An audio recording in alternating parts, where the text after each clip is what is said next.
तो hey guys, स्वागत है आपका हमारे एक और सस्ता लो एफर्ट वीडियो में। तो जुजुत्सु काइसेन का मैंने सीजन 1 देखा था, तो मुझे इतना ज़्यादा इम्प्रेसिव नहीं लगा था। इम्प्रेसिव से मेरा मतलब है कि मेरा ये टॉप लेवल वाला फेवरेट एनिमे बन नहीं पाया। ये मेरा हिसाब से एक अच्छा एनिमे था, लेकिन जब मैंने इसका सीजन 2 हाल ही में देखकर ख़त्म किया तो कह सकता हूँ कि ये एनिमे मेरा फेवरेट है। इसका रीज़न गोजो नहीं है, इसका रीज़न है इसका पेसिंग, एनिमेशन और इसका फाइट सीन और इसका हैंड टू हैंड कॉम्बैट वाला फाइट सीन। तो वीडियो को बना रहा हूँ जनवरी के पहले दिन, और पता नहीं अपलोड कब होगा एडिटिंग करके। तो वीडियो में और कोई ज़्यादा बकवासवरी बात ना करते हुए सीधे मेन टॉपिक पर आता हूँ। तो सबसे पहले मैं बात करना चाहूँगा इसका गोजो को पास्ट या फिर कह सकते हो हिडन इन्वेंट्री वाला कोई आर्क, और सकते हो कि एक छोटा सा 5 एपिसोड का आर्क बहुत सारे चीज देखकर हमें जाता है। आर्क नहीं, ये पूरा सीजन, ये एनिमे का सीजन हमें बहुत सारे इमोशन को देकर जाता है, जैसे कि खुशी, दुखी, शॉक, डिप्रेशन, गुस्सा।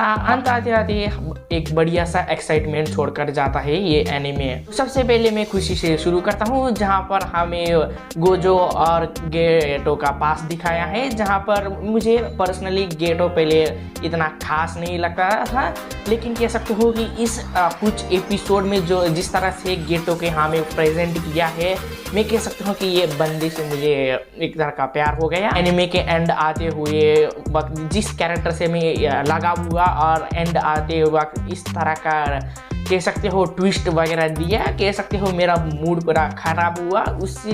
जैसे कि गेटो अब मर चुका है, उसका शरीर अब दूसरा बंदा टेक ओवर किया है, और कह सकते हो कि मुझे ये इतना ज़्यादा अच्छा नहीं लगा कि उस 5 एपिसोड में हमें गेटो के दिखाते वक्त उसका आइडियोलॉजी को बदलते हुए दिखाते वक्त मुझे उससे उस कैरेक्टर से लगा हुआ, लेकिन अंत आते वक्त इतना बड़ा चूतिया काटा तो कह सकते हो मैं इतना ज़्यादा खुश नहीं हुआ।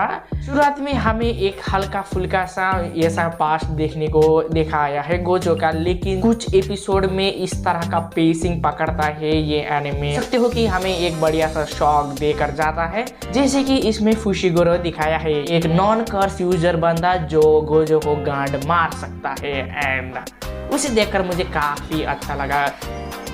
पर्सनली मुझे गोजो इतना ज़्यादा पसंद नहीं है, लेकिन इंटरनेट पर बहुत सारे स्पॉइलर को देखकर और इंस्टाग्राम पर या फिर यूट्यूब पर गोजो के फैन जो गोजो के मरने के बाद वो कांड करते हैं, गोजो ये तो अच्छा लगता था, लेकिन ये फैंस के कारण मुझे गोजो इतना ज़्यादा अच्छा नहीं। जब शिबुया आर्क में उसे सील किया तो बड़ा मजा आया, और उस सील करने से ही हमें बहुत सारे बढ़िया बढ़िया चीज़ देखने को मिलता है इसमें, जैसे कि डिप्रेशन, गुस्सा और एक्साइटमेंट। अगर गोजो सील नहीं होता तो हमें यह सब देखने को नहीं मिलता। शुरुआत से हमें दिखाई जाता है कि गोजो एक इनबैलेंस बंदा है, जिसके कारण कह सकते हो कि गोजो के दुनिया में इनबैलेंस हो चुका है गोजो के कारण। लेकिन जब गोजो सील होता है तो हमें बहुत सारे चीज़ देखने को मिलता है, अगर गोजो होता तो वो चीज़ें हमें देखने को नहीं मिलता। मैंने इसका सीजन 2 देख रहा था और एक नई लड़की को इंट्रोड्यूस वगैरह किया था और उन्हें उस लड़की को प्रोटेक्ट करना था,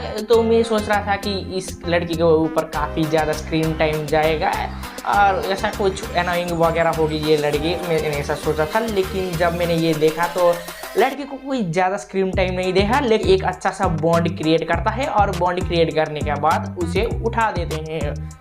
एंड कह सकते हो कि उसे देखकर थोड़ा सा दर्द भी हुआ। लेकिन जुजुत्सु काइसेन का मुझे ये एक बढ़िया चीज़ लगता है इसका पेसिंग, जहाँ पर ये इसका पेसिंग का ना खींचते हुए एक शॉट और सभी को समझने की तरह ऐसा दिखाता है इसका पेसिंग, और मुझे इस तरह का पेसिंग बहुत पसंद है।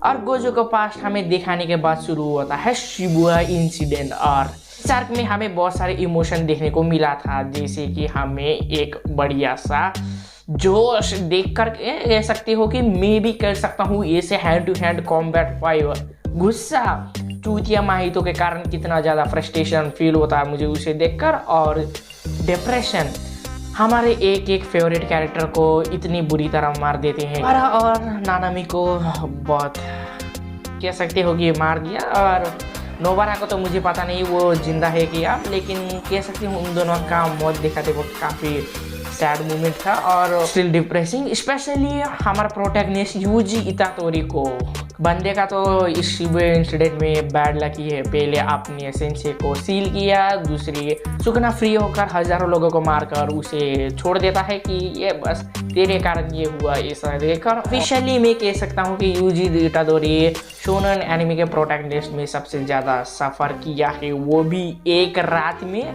अगर कंपेयर करें किसी भी शोनन एनिमे से, मैंने जितना भी शोनन एनिमे देखा है जैसे कि नारुतो, वन पीस या फिर ब्लीच, वैसे हैं। और नारुतो से तुम कंपेयर करेगा तो नारुतो भी सफ़र किया है, उसका माता पिता नहीं थे लेकिन उसके पास उसके दोस्त वगैरह तो थे उसे बैकअप करने के लिए। लेकिन यूजी इटादोरी के पास तो इतना नहीं है, उसे शौक पे शौक दिया जा रहा है एक रात पे। लेकिन बाद में उसे टोडो आकर भी थोड़ा सा बैकअप वगैरह देता है। लेकिन बट स्टिल मेरे हिसाब से यूजी इटादोरी को काफ़ी ज़्यादा सफ़र किया है। स्पेशली मांगा देखिएगा तो शोनन प्रोटैगनिस्ट के हिसाब से देखोगे तो यूजी इटादोरी सबसे ज़्यादा सफ़र किया है पर करें दूसरे एनिमे प्रोटैगनिस्ट से, वो भी स्क्रीन टाइम को लेकर। क्योंकि मैं जितना भी स्पॉइलर वगैरह सुनता हूँ, गोजो ने ये कांड किया, सुकन्या ने ये कांड किया, मैं ऐसा सुनता हूँ। लेकिन यूजी के बारे में एक लौड़ा बात भी नहीं सुना कि यूजी ये कर रहा है, यूजी ओपी बन गया है, यूजी के पास पावर अपग्रेड ये आया है। मुझे जे एनिमे या फिर मांगा, जितना भी स्पॉइलर मैंने मांगा से सुना या फिर एनिमे देखते वक्त देखा है, यूजी को इतना ज़्यादा शाइन होते मैंने नहीं देखा। हाँ, सीज़न 2 में अब हमें शाइन होते दिखाया गया है, लेकिन सीज़न 2 के एंड आते आते हो गए। ऑथर ने जो ओरिजिनल प्रोटैगनिस्ट को सोचकर पहले शुरू किया था इस मांगा का, कह सकते हो यूटा, वो आ चुका है। और कह सकते हो सीज़न 3 पर पूरा यूटा ही पूरा स्क्रीन टाइम लेकर उखाड़ देगा एंड यूजी स्क्रीन टाइम के लिए अब स्ट्रगल करेगा। मिशन इस एनिमे का बढ़िया है, नेक्स्ट लेवल का है। भले ही इसका कुछ एपिसोड एनिमेशन पूरा 100% कंप्लीट नहीं है, लेकिन बढ़िया है। मुझे लगा था कि ये अपने कंट्रोवर्सी के कारण ये एनिमे होल्ड पर जाएगा, लेकिन वैसा कुछ भी नहीं हुआ। ये एनिमे पूरा कंटिन्यू हुआ और बढ़िया सा एक एक्साइटमेंट भरा एंडिंग हमें देकर जाता है। और मैं इसका मांगा खाली वक्त में अब ज़रूर ट्राई करूँगा, क्योंकि ये रहा नहीं जा रहा है। अगला इसका आर्क पर क्या होगा मुझे वो जानना है। ऑलरेडी मुझे बहुत सारे स्पॉइलर के बारे में पता चल चुका है, तो ज़्यादा स्पॉइलर को ना सुनते हुए मैं इसका मांगा को जाकर डायरेक्टली पढ़ूंगा। और इसका फाइट सीन हमेशा की तरह इसका हर फाइट सीन पीक पर है। सीजन 1 का मेरा फेवरेट फाइट सीन था टोरो और यूजी का क्लैप करते हुए फाइट करने वाला मेरा फेवरेट फाइट सीन। तो में भी हमें उन दोनों का देखने को मिलता है उस तरह का फाइट। और टोडो और यूजी इटादोरी मेरे सबसे बेस्ट डुओ है लड़ाई करते वक्त। इसका ओपनिंग सॉन्ग भी एंडिंग सॉन्ग भी बढ़िया। 5 एपिसोड का मेरा इतना ज़्यादा इम्प्रेसिव नहीं लगा एज कम्पेयर टू इसका सेकेंड शिबुया इंसिडेंट में शुरू हुआ ओपनिंग सॉन्ग और एंडिंग सॉन्ग, वो दोनों मेरा फेवरेट सॉन्ग बन चुका है। तो मैं वीडियो को ज़्यादा ना खींचते हुए यहीं पर ख़त्म करना चाहूँगा। जुजुत्सु काइसेन सीजन 2 एक इमोशन से भरा रोलर कोस्टर है, जहाँ पर अगेन हमें देखने को मिलता है खुशी, शौक, दुख, डिप्रेशन, गुस्सा और अंत में एक बढ़िया सा एक्साइटमेंट हो। उम्मीद करता हूँ कि आपको ये मेरा वीडियो अच्छा लगेगा, और कुछ ज़्यादा ही अच्छा लगा तो चैनल को सब्सक्राइब कीजिए, अपने दोस्तों के साथ शेयर कीजिए एंड थैंक्स फॉर वॉचिंग।